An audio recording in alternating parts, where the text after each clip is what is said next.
Good morning guys! Ito last day na mag-a-apply ako sa Lunes sa DMCI. Sana pala rin ako kahit labor o stillman. Maraming salamat City Dev for the past 3 and a half. Hindi pa inabot ng 3 and a half months eh. Basta parang 3 and a half months na rin. Tsaka syempre sa FSCC, solid yun.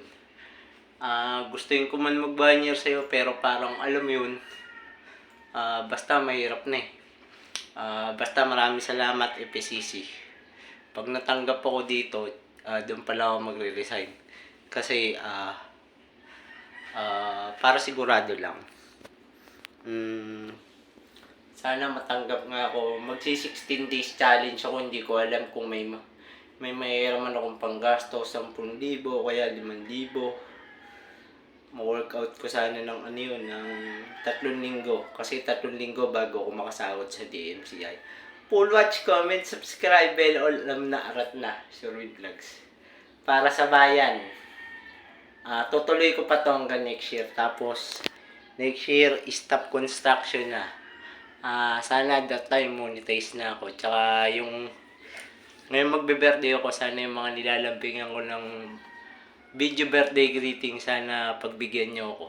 Yun lang. Para sobrang mapasaya nyo ako.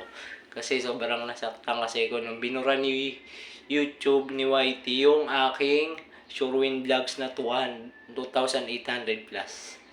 Yun. Signing off vlogger in FSCC kung sakaling pala rin sa DMCI.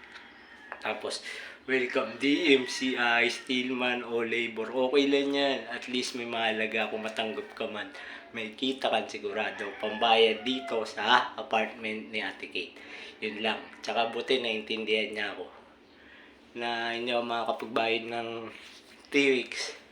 Maganda kasi kung nagpapalam ka ng maayos para maayos kayong nagkaka-transaction. For the past ilan week naman ilang buwan, maayos ako nagbabayad sa kanya. Yun lang. Bye-bye guys! Good morning!